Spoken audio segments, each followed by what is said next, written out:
So our first speaker is a gentleman who I've been calling Donald Cahalane for the last, I don't know how many years, but as of tonight, I have committed to now calling him DC Cahalane.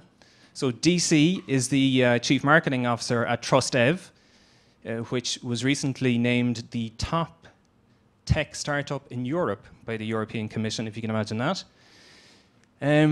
Most recently, TrustEv just secured $3 million in investment, which DC was telling me now means that he can buy a dishwasher for the office. And as he was telling me earlier, in his spare time, he thinks about how much he needs to get spare time. So ladies and gents, please put your hands together for DC Cahalane.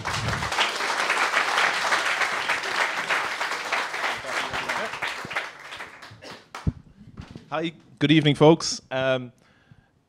Funny thing, carrying on from what Aidan was saying there, when he asked me to speak about something tonight that I was passionate about, like all I knew I wasn't going to talk about was TrustEv.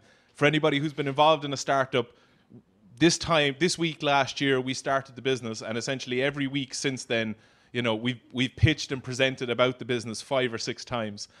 But somehow when I went to look about topics that I was passionate about, I realized that in some way they were all kind of connected to the business I work in. So I'm going to talk about identity without making it a sales pitch. This time 12 months ago, as many of you know, I was very involved in Twitter, did some work for them, very involved with Facebook.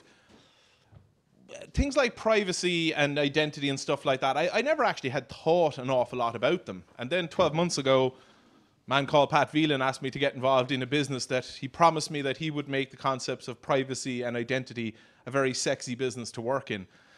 You know, e-commerce anti-fraud is not exactly, you know, one of the sexiest businesses in the world, but as I found over the last 12 months, it's the future of the internet. It's actually what's going to make the internet work or not work. And what I want to do tonight is, I'm not going to give any big conclusions about whether privacy is important or privacy isn't important. I'm just going to present some of the stuff that in the last 12 months has come up to us in our business, stuff we've had to talk about around the whole area of identity and online identity. So, yeah, we all know cats play a big part of the internet. But where this all comes back to is, in 1993, this is one of the most famous cartoons that's ever appeared in the New Yorker magazine. And it's on the internet, nobody knows you're a dog. And that's because when the internet started off, first of all, it was obviously a research tool in universities. Then it had slightly military applications. Then it kind of spread outside the universities into the general public / you know, tech circles. And obviously now it's kind of gone on from that, and it's now making its way more and more into day-to-day living. But we're still living in we're at the end of what I like to call the anonymous age, where people are still focused on the internet being an entirely separate identity from themselves. People are still, you know, using the internet almost to create an alternative identity for themselves. And that was the basis of that cartoon. Things have changed. So now we've gone from, on the internet, nobody knows that you're a dog, to this perception that sharing information on the internet is always a terrible thing, that you have big government organizations who are hunting it down, that you know, that you should actually go actively out of your way to share information on the internet. It's an understandable thing. I mean, all day, every day, we hear about all these tech companies out there who we don't understand their business models. All we know that is, you know, they don't charge us for stuff, but yet they make a pile of money, and all we're told constantly is that how they make money is somehow connected to how they sell our information. It's actually created a level of paranoia where now people assume that everything is, they're paranoid about everything. You know, they sign up for a website and the website is asking them for their email address, and suddenly it's like, why do they want that? They're asked for their age, why do they want that? They're asked for all this information, and now our initial reaction is actually to be paranoid about why they want this information. You know, we're back to that day, really. Except now, of course, these days it's not Big Brother anymore, it's Google. And Google are always watching us, and Google are watching absolutely everything we do. There's a reason that I think there's a reason that there's this perception about all this information, and that's because there is one real evil on the internet at the moment these days, and it's not what people think it is. It's actually internet marketing. Internet marketing has destroyed the free internet, and what I mean by that is that's where the paranoia comes from. Like, the paranoia doesn't necessarily come from people thinking that by sharing their information, by sharing the fact that they're from Ireland on their Facebook account, they don't suddenly think that somebody's going to fake their passport and use it to, as part of a terrorist attack. Their instant thing is, oh, I'm going to suddenly start looking at Facebook ads that are include, stuff about Ireland, or I've shared that I'm a fan of a particular soccer team, and suddenly goods and services related to that soccer team are showing up. And the problem is that it's not that that's happening. The problem is that unnerves people. It unnerves people because they're looking at something that they've given a certain amount of information to, and actually suddenly then they realize that little bit of information that they've given out has kind of opened this whole doorway, and it's coming back. But the reality is that's the price of free. Like, if you want your online services free, if you want to use Facebook for free, if you want to use Twitter for free, those companies have to make money. And the way that those companies have found to make money that has the least resistance point is to sell advertising back to people. The oldest profession in the world, selling ads. Everybody's seen this one. Like, it's that old adage, like, if you're not paying for it, you're not the customer, you're the product. And if you're not willing to pay for your online services, you have to appreciate the fact that these businesses have to make money elsewhere. And I think that a lot of the issues that arise around privacy and related concepts, it's because people bundle them all into one, and they bundle the negative aspects of privacy. They think that every time they share information online, that's instantly going into the hands of terrorists. There's no sense of scale in terms of, yes, there's a certain amount of information about myself that I'm comfortable in sharing in relation to receiving my services for free. If Facebook turned around tomorrow and decided that they were going to charge $19.95 per month, a lot of people would still pay it, but they've already worked out that the negative connotations of that would literally just not make it worth it. So that's why they've continued to promise that it'll be free. The problem where all this is going relates back to what I was saying about this being the kind of anonymous age of the internet. Because when the internet, when I went to UCC in 1995, I think, the internet was something that was on a few computers in the basement of the Boole Library. And it was still one of those, it was still a novelty. I won't pretend we were there right at the start. But it was still, there was no question that you had the internet in your house or anything like that. It was that novelty still of you could go down and you could connect to people all over the world and you could talk to people and all that sort of stuff.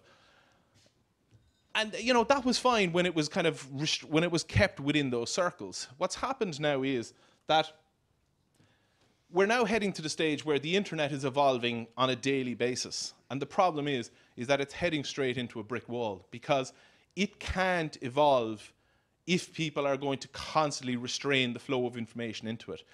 And I mean that from a positive point of view. The internet is designed to constantly evolve. I mean, in Cork recently, we've had services like Halo. And I mean, Halo is facilitated by the internet. Without online services, Halo as a cab service would not exist. Those services are going to be more and more common. They're going to be more and more popular for anybody in the hotel industry. They know Airbnb and how that's affected the entire hotel industry. It's completely disrupted it all over the world. I haven't stayed in a hotel in months. Everywhere I travel in the world, I stay with Airbnb. Again, these services only happen because these companies have found a way to monetize the data. So therefore, they can provide these services at a cost, because they found an alternative revenue stream. If they were trying to provide these services at a cost without having access to the data, it couldn't be done. So in a future where more and more goods and services move online, and as we rely on the internet for more and more stuff, we hit this big problem. Like, how can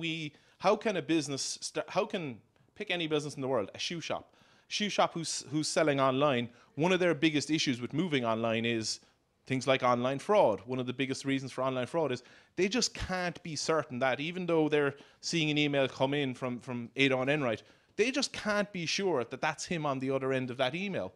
And that's where again, like as a global mass, as people restrict access to data, you create situations where it's impossible to confirm that he is who he says he is. And that's going to actually prevent all these new online services from actually gaining traction. So as I said, if everybody is running to hide their identity as a default action, the internet can't go anywhere. It can't evolve any further. It can basically just push more and more information out there, but it can't push any services out there. You can't get to that stage where, you know, more businesses can sell stuff online, more businesses can send stuff online, where more business models can essentially be completely disrupted by, you know, going internet first and real world second. Because if they can't come up with, we call it like a bar standard for confirming people's identities, you know, as a business model, they won't be able to get investment, they won't be able to make proper business decisions, they just won't have the data to do it. Where I get lost with the whole thing is I don't understand why anybody wouldn't want targeted advertising. Because if you don't have targeted advertising, you just have advertising. It's not like by sharing your information with Facebook, they are giving you a kind of a yes or no option. Like, I'm going to see Facebook ads anyway in my Facebook profile. I'm going to see Twitter promoted ads in my Twitter timeline. I'm going to, as I traverse the internet, see banner ads. Like, I would much rather those banner ads be related to topics that I'm vaguely interested in, as opposed to just sitting there doing nothing. But again, it is that making that distinction between, say, personal, private, sensitive information, and that stuff that you're comfortable sharing with your friends anyway. You know, I mean, like, there is a dark side and there is a dodgy side to the internet that we want to stay away from. But there is an element too where I think in Ireland in particular, I found we're erring almost too far on the side of caution. I have a few quotes here from people just to give you an idea really of a few things. Now, obviously, we're going to say this one is slightly biased. This is Sheryl Sandberg, the COO of Facebook. So, I mean, obviously, Sheryl would like us to share absolutely everything, including, you know, our dates of birth, social security numbers, and everything like that. But there is a point there that, like, if you're trying to create interactions online, whether they be between customers, whether they be between friends, whether they be between online dating, no matter what it is, if you're not dealing with somebody's authentic identity, then the transaction has no value. There's no point. You know, and I mean, I use the example of online dating because that's the one that comes up primarily. Like, I mean, if you're faking who you are online, you may as well not be doing it. You know what I mean? Where do you see the value coming out of that? But that goes as well for, you know, a lot of people who they write, say, Twitter bios or they write Facebook profiles. And, you know, it's a bit like the old CV problem, you know, where you kind of, exaggerate a little bit on your CV and you get caught. These days, you know, there's no point really in exaggerating yourself on the internet because there's no value in it. You know, I mean, any value that's on the internet is there for you being your authentic self. Another quote here. I actually have no idea who this guy is, but I thought it was a very interesting quote because it does make that point. Like that, again, it's going back to that whole issue of why would you separate your identities? Like, why would you have an online identity that says one thing about yourself and an offline identity which, you know, says something completely else about yourself? I mean, you know, your online identity is obviously, it's potentially aspirational. It's what you want to be. So maybe the fact is that your online identity should be a real one and you should be trying to bring your offline identity closer to it. And this is my favorite one because it's particularly relevant for me. Like, I don't need to worry about it because nobody actually wants to be me. But again, it comes back to, you know, again, a paranoid sense about identity theft. Like, as somebody who works in the industry, I can tell you one thing. It's pretty hard. Identity theft is an issue that it comes up as a kind of a term that gets used a lot in the media, but it's actually damn hard to actually get enough information about somebody for A, it to be successful, or B, you know, you hear all these stories about people stealing phone bills out of bins and stuff like that and creating fake identities and all that sort of stuff. You know, the one like, that's not a particular area that Trustif works in, but we access a lot of data that way. The number of incidents per year in anywhere in the world, you're not talking 1 million incidents in a year. You're talking much smaller amounts. It just doesn't, like, a lot of the paranoia, a lot of the privacy issues that are out there, they're very sexy stories for the media. In the real world, they don't happen as often, but they've created this overall impression of paranoia, and they've created this overall impression where, yes, like everything, you know, like driving cars, accidents will happen. But, you know, the future of a free internet all depends on people being willing to share a bit of information about themselves. Maybe not even share the information, but making what they do online more reflective of their offline identity. You know, you're going to see, like, we're all going to see in our lifetimes, you know, every bank branch in the country pretty much being closed, and us having to move all of our banking, all of our financial services online. Why? Because the margins are much, much better to do it. And as suddenly you get to a stage where all of your financial transactions are happening online, you're booking all your car insurance online, you're doing all your super value shopping online, you know, those sort of things, as they start to happen, more and more businesses are going to have to be able to, you know, be 100% sure that you are who you say you are. So I think I'm done anyway on that.